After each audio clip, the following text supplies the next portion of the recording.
how the intensity of Earth's gravitational field E varies with the distance r from the center of the Earth is accurately depicted by.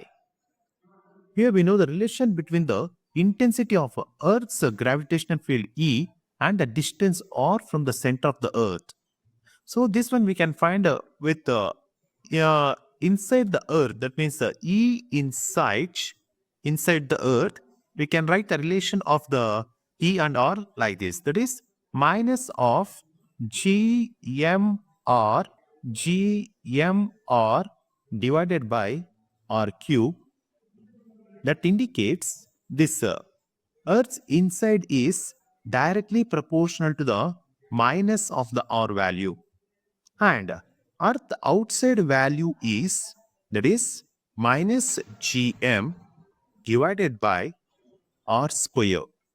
Then this we can say the Earth outside is inversely proportional to the R square, minus 1 by R square.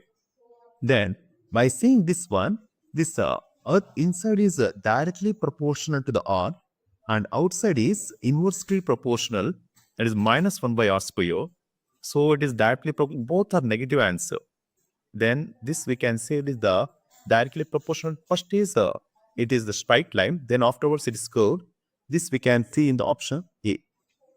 Option A is the right answer.